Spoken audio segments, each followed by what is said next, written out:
Captain Jake Morrison stared at the tactical display on the bridge of the UES Defiant. The screen showed dozens of red dots moving toward his ship like angry wasps. Each dot was a Zephyrian warship, and they were closing in fast. "How many are there?" Morrison asked his tactical officer, Lieutenant Amy Carter.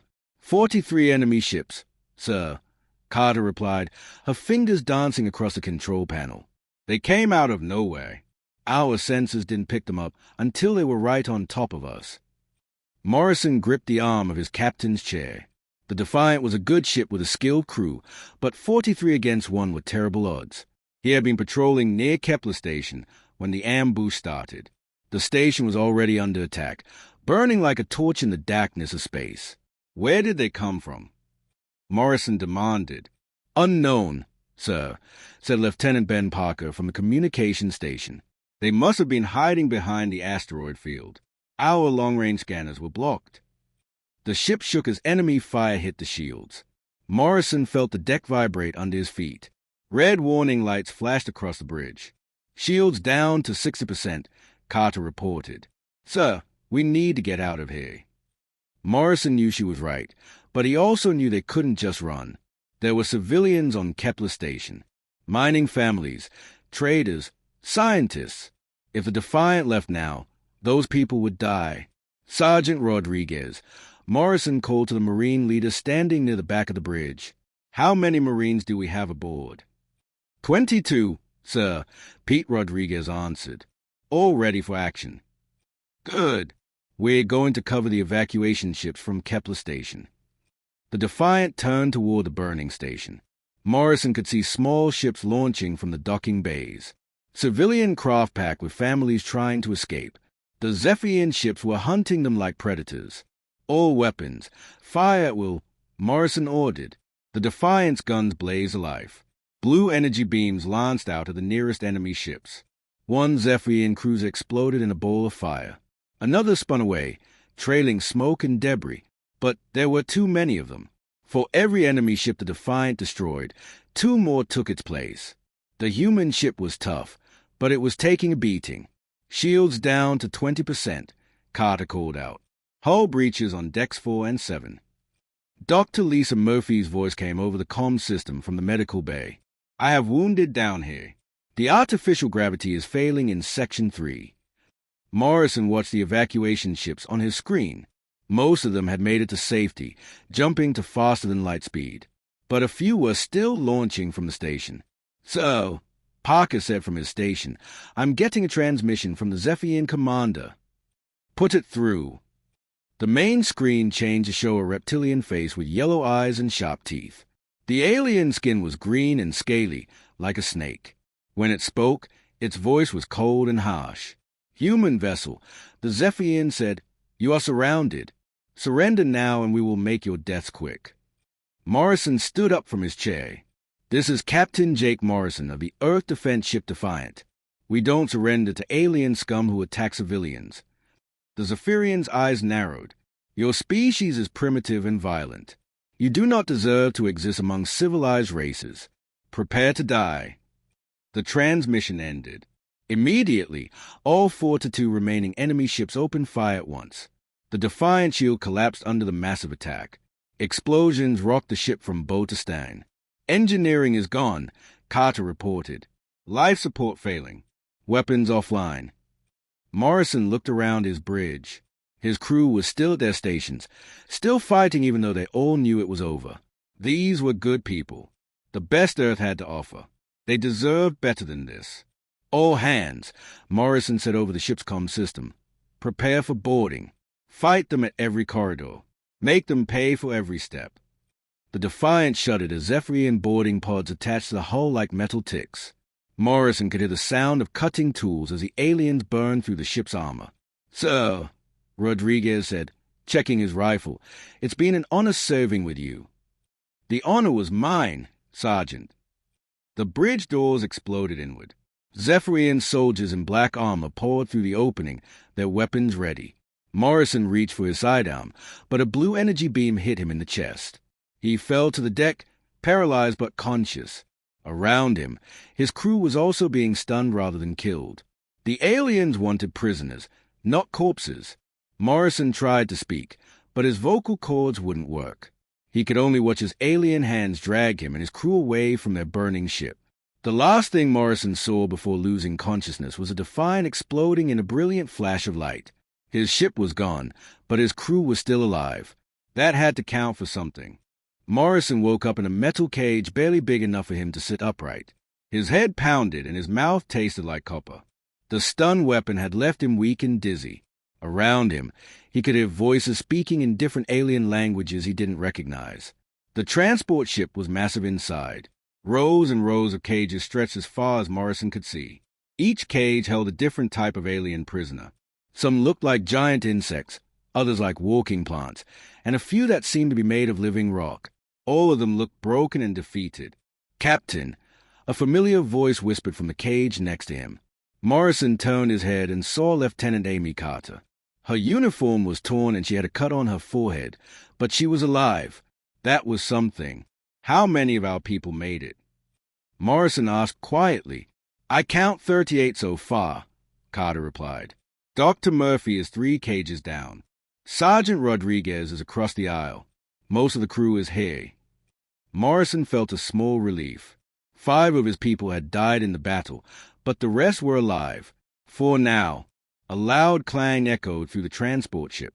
Heavy footsteps approached their section. A Zephyrian guard stopped in front of Morrison's cage. The alien was even uglier up close, with yellow teeth and small black eyes. "You are the human captain," the guard said in broken English. "Commander Veltar wants to see you."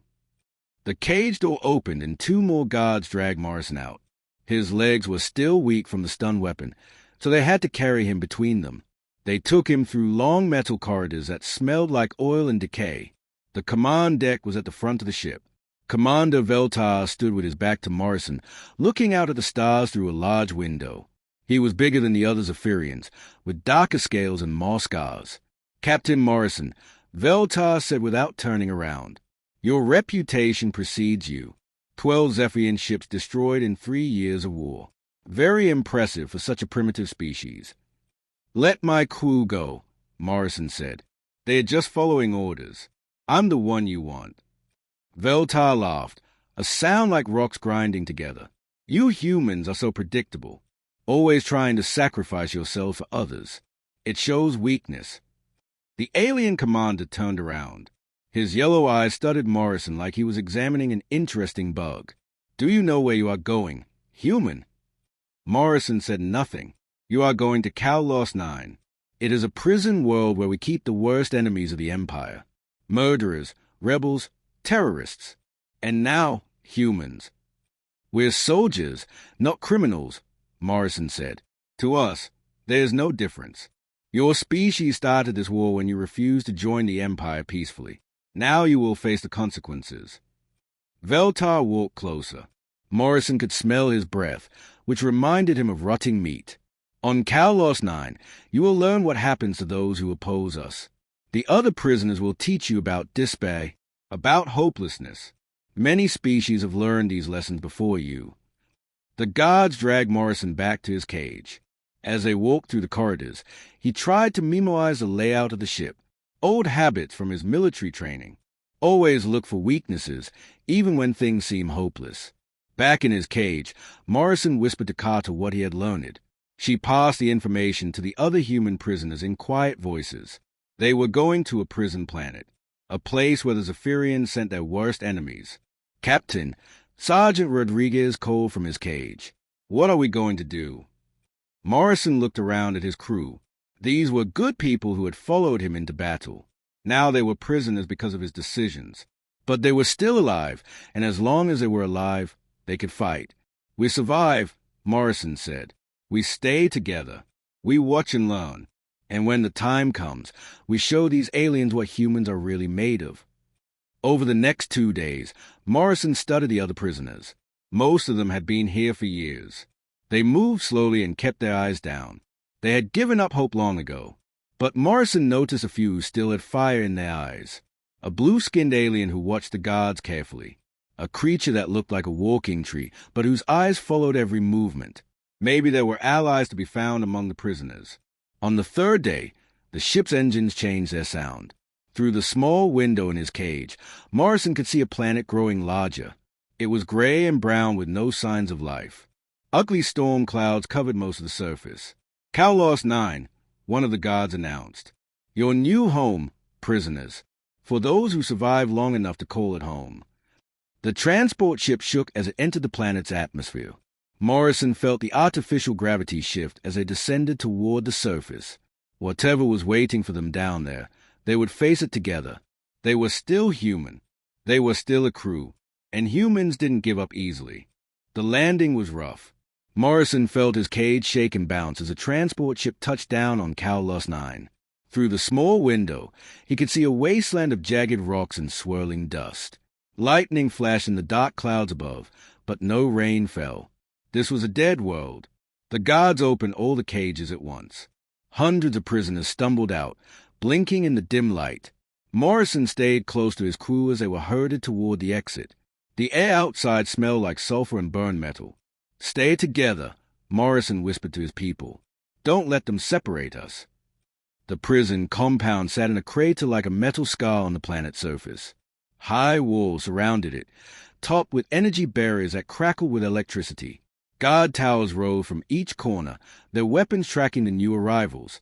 As they walked through the main gate, Morrison saw other prisoners watching from behind barred windows. Most looked hungry and defeated. Their clothes were torn and dirty. Some had scars and missing limbs. This place had broken them completely. The processing center was a large room with metal tables and scanning equipment. One by one, the prisoners were forced to stand on a platform while machines examined them. When Morrison's turn came, red beams of light swept over his body from head to foot. Human male, a mechanical voice announced. Age 35. Military background detected. Threat level moderate. Assigned to Block 7. A guard shoved a metal collar around Morrison's neck. The collar was cold and heavy, with small lights that blinked red and green. This tracks your location, the guard explained with a cruel smile. Try to remove it and it will kill you. Try to escape and it will kill you. Break the rules and it will kill you. The human prisoners were led through more corridors into the main prison area. The smell hit Morrison first, unwashed bodies, rotting food, and something else he couldn't identify. The sound came next, hundreds of voices speaking in dozens of languages, most of them sounding angry or desperate. Block 7 was a large room with metal bunks stacked 3 high. Each bunk had a thin mattress and a gray blanket. There were no pillows. A single toilet sat in the corner with no privacy screen. This was where they would live. Welcome to paradise, said a voice from one of the upper bunks. Morrison looked up and saw a blue-skinned alien with 4 arms. The creature had been on the transport ship, one of the few who still seemed to have fight left in him. I am Zrix of the Altair Federation, the alien said, climbing down from his bunk, former captain of the warship Starblade. You are the humans everyone is talking about. News travels fast here, Morrison replied. Everything is news here when you have nothing else to think about, Zrix said. The guards are already taking bets on how long you will survive. Most say less than a month. Morrison looked around the block.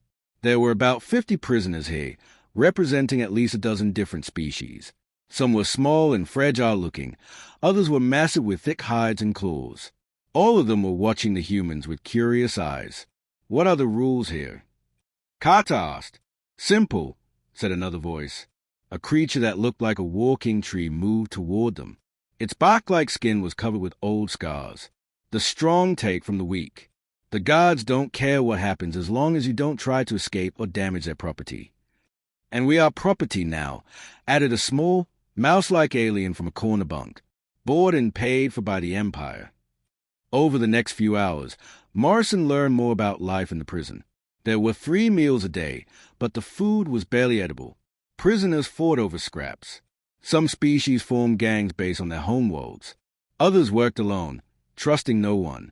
The work details were the worst part. Every day, prisoners were sent to the mines beneath the prison to dig for rare metals. The work was dangerous and exhausting. Many prisoners died in cave-ins or from breathing the poisonous dust. The guards didn't care. There were always more prisoners arriving. Why don't you fight back? Sergeant Rodriguez asked Zrix during their first meal. The food was a gray paste that tasted like cardboard. With what? Zrix replied. The collars prevent us from using any weapons. The energy barriers stop escape attempts. The guards have stun weapons and worse. Many have tried to rebel. None have succeeded.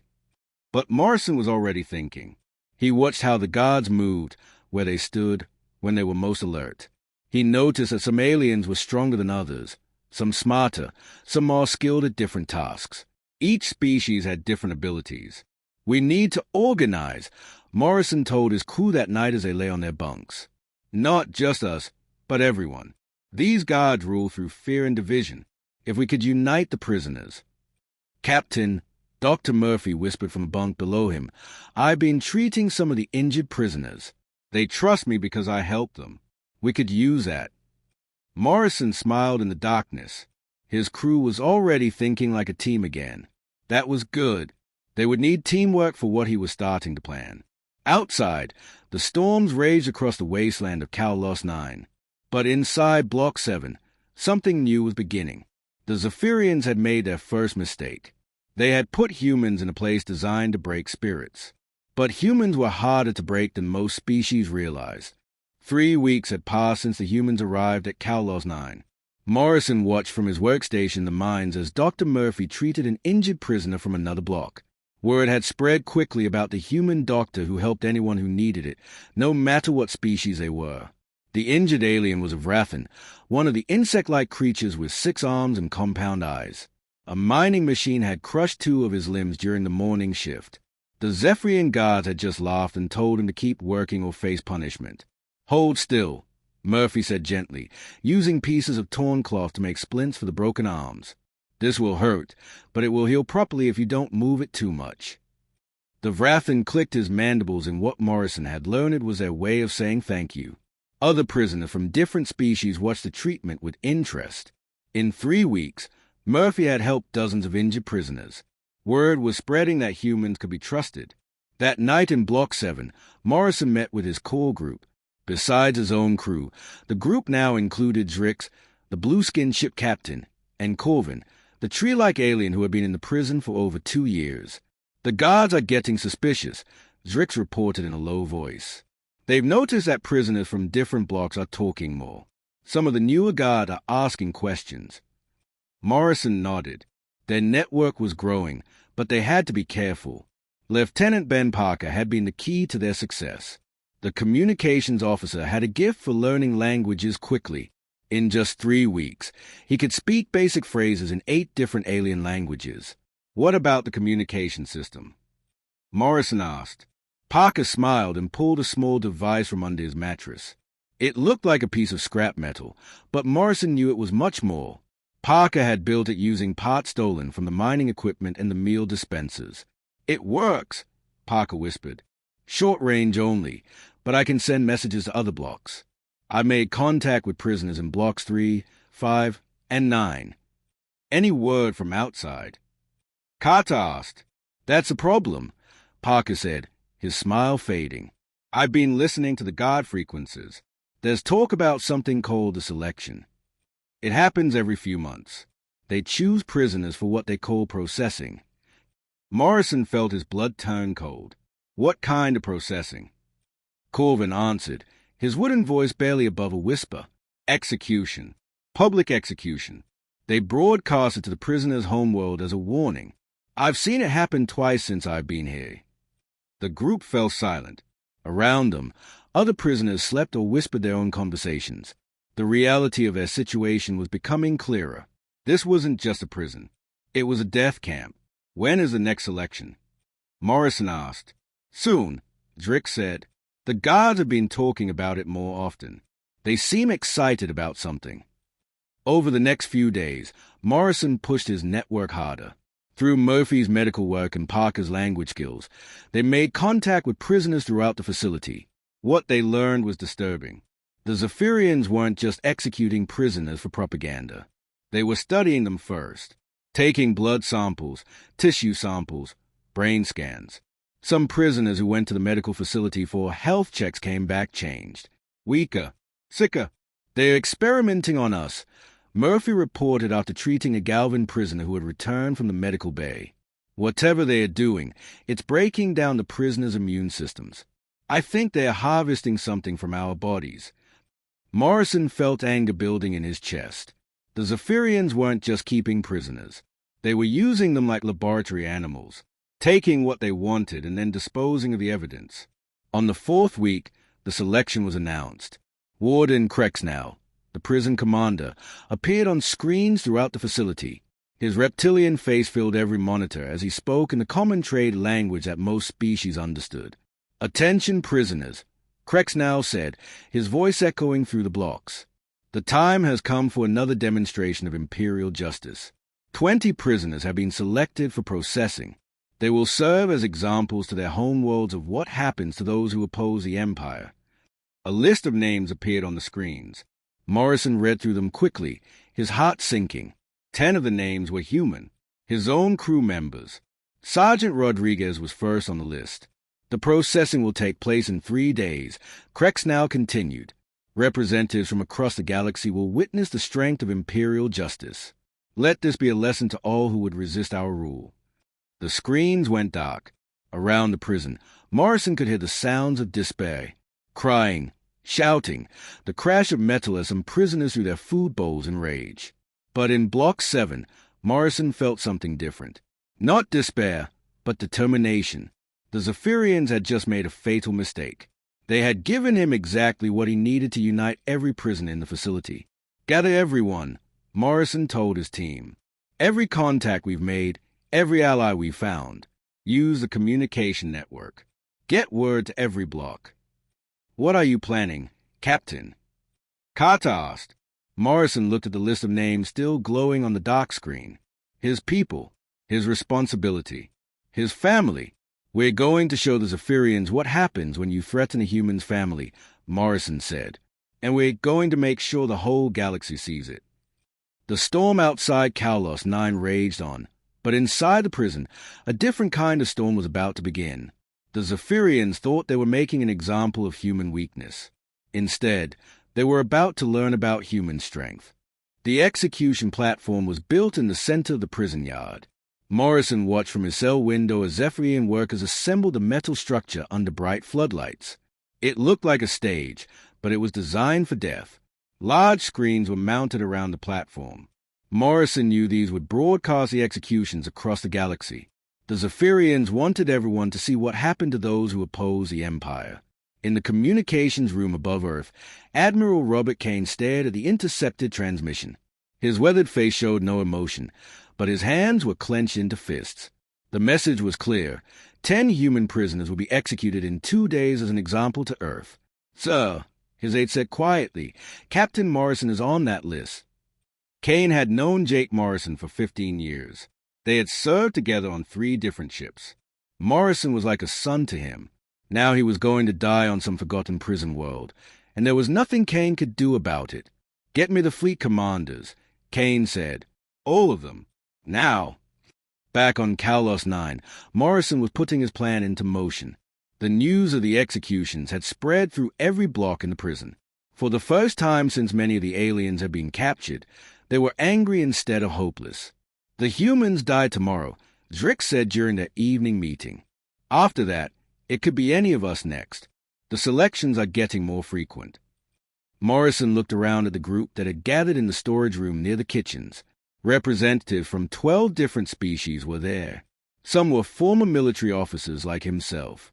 Others were rebels, scientists, or just ordinary people who had been in the wrong place at the wrong time. "We all know we're going to die here eventually," Morrison said. "The question is how. Do we die like cattle, one by one, whenever the Zephyrians decide? Or do we die fighting?" A Galvan prisoner named Thek spoke up. His people looked like tall, thin humans with silver skin. "What can we do? We have no weapons. The guards have stun guns and energy rifles. The walls have force fields." "We have something better than weapons," Morrison replied. "We have each other, and we have knowledge." Over the past month, the prisoners had learned things the guards didn't know they knew. Parker had mapped the communication systems. Dr. Murphy had studied the medical bay and knew where the guards kept emergency supplies. Chief Engineer Gary Thompson had been working in the power plant and understood how the prison's energy systems worked. "The execution happens at noon tomorrow," Morrison explained. All the guards will be watching. The warden will be there. Most of the senior staff will be on the platform or in the control room. So, ask Corvin, the tree-like alien. So that's when we take the prison. The room fell silent. Even in the dim light, Morrison could see the doubt on their faces. It sounded impossible. Maybe it was impossible. But they had to try. Thompson, Morrison said, can you cause a power failure? The engineer nodded slowly. If I overload the main generator, it'll take down everything for about 10 minutes before the backup systems come online.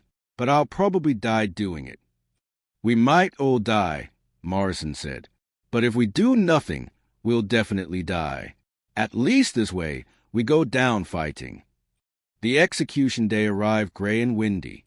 Morrison could hear the guards moving around outside, setting up equipment and checking the broadcasting systems. Representatives from various worlds had arrived to witness the executions. The Zephyrians wanted to make sure the message reached every corner of the galaxy. At 11 o'clock, the 10 condemned prisoners were brought to holding cells near the platform. Morrison was among them, along with Sergeant Rodriguez and 8 other members of his crew. They were given their last meal, the same gray paste they ate every day. Captain, Rodriguez said quietly, it's been an honor. It's not over yet, Sergeant, Morrison replied. At 11:45, the prisoners were led to the platform. Morrison could see hundreds of other prisoners watching from their cell windows. Some were crying. Others looked angry. All of them looked hopeless. Warden Krex now stood at a podium beside the platform. The cameras were rolling. The broadcast had begun. Citizens of the galaxy, Krex now announced, today you will witness the fate of those who oppose the Zephyrian Empire. These criminals thought they could resist our righteous rule. They were wrong. Morrison stood with his crew on the platform. Energy restraints held their arms and legs, but his mind was free. He looked up at the cell windows where his fellow prisoners waited. Some of them nodded slightly. The signal had been passed. They were ready. Let this be a lesson to all who would follow their path. Krex now continued. The Empire is strong. Resistance is futile. Death is the only reward for those who oppose us. The warden raised his hand. In 60 seconds, the execution would begin. But Morrison knew that in 30 seconds, Thompson would overload the power plant. Any last words, humans? Krex now asked with a cool smile. Morrison looked directly into the camera that was broadcasting across the galaxy. He thought about Admiral Kane, probably watching this from Earth. He thought about his family back home. He thought about every human who would see this broadcast. Yeah, Morrison said, his voice carrying clearly through the speakers. Tell everyone what you saw here today. Tell them that humans don't break. And tell them that this was your mistake, not ours. Krex now laughed. Your species will learn the price of defiance. No, Morrison said, counting down the seconds in his head. You will. The lights went out. The darkness lasted only a few seconds before emergency lights flickered on, casting everything in a red glow. But those few seconds were enough. Morrison felt his energy restraints shut down as the power failed. Around him, his crew members were also freed. Chaos erupted across the prison yard. The Zephyrian guards shouted orders in their harsh language, but their stun weapons weren't working. The energy rifles needed time to recharge from the backup power. For the first time in months, the prisoners had an advantage.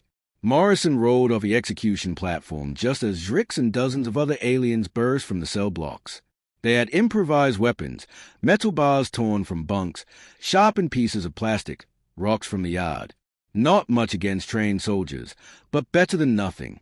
The control room, Morrison shouted to Carter as she fought her way through the confused guards. We need to get to the control room. The uprising spread like fire through the prison. Species that had barely spoken to each other for years were now fighting side by side.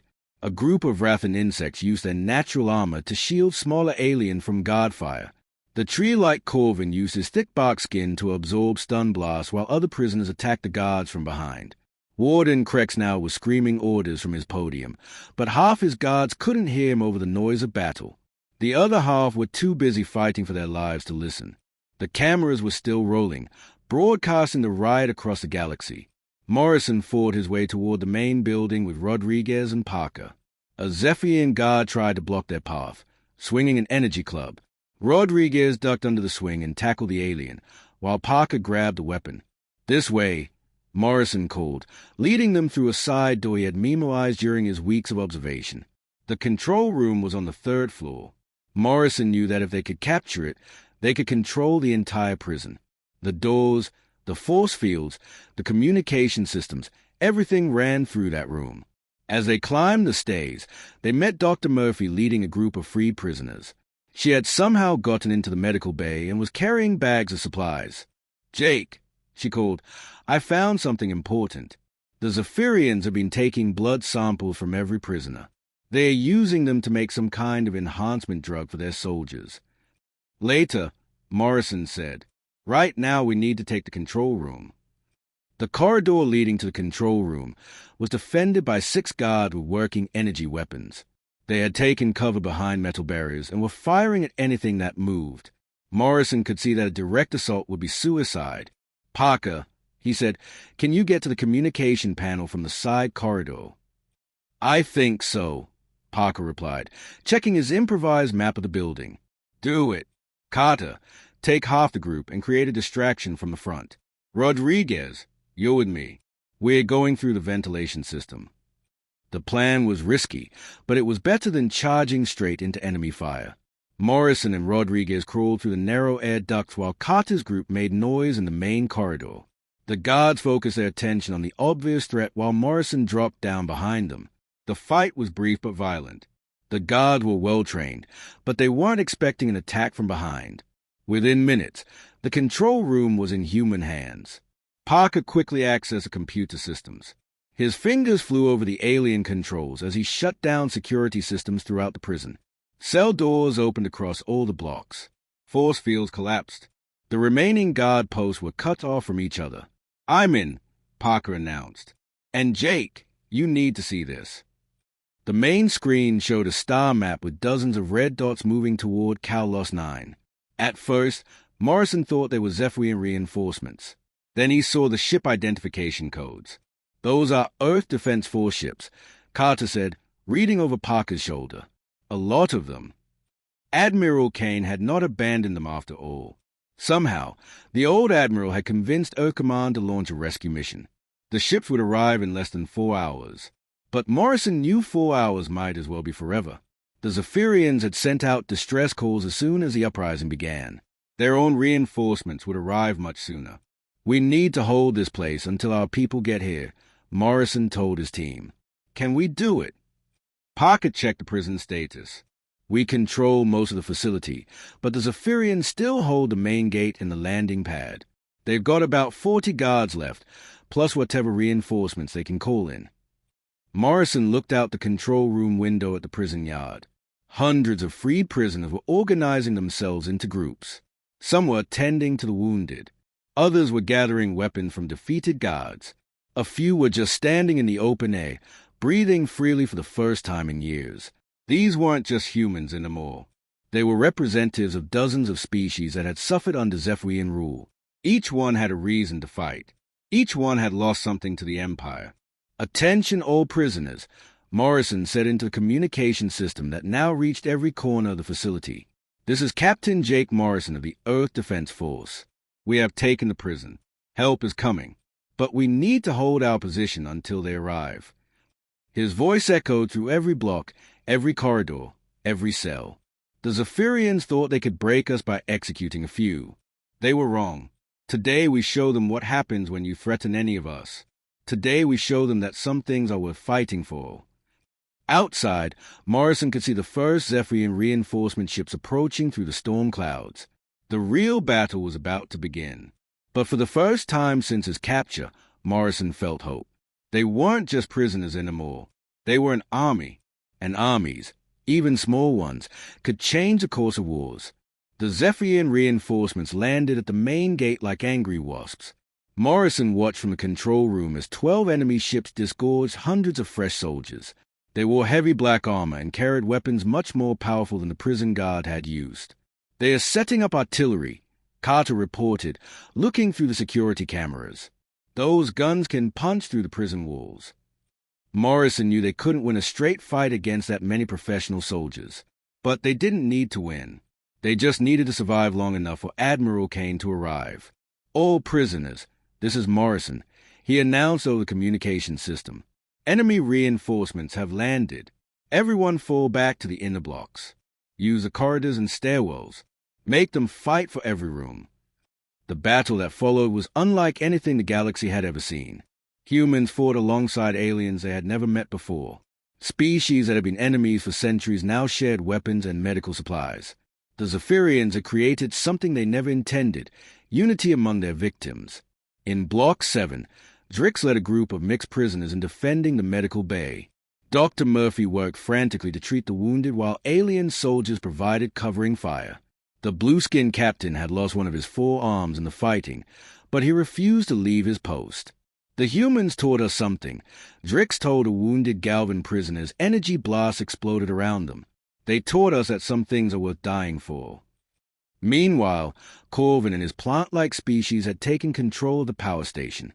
Chief Engineer Thompson had died overloading the generators, but his sacrifice had given them the opening they needed.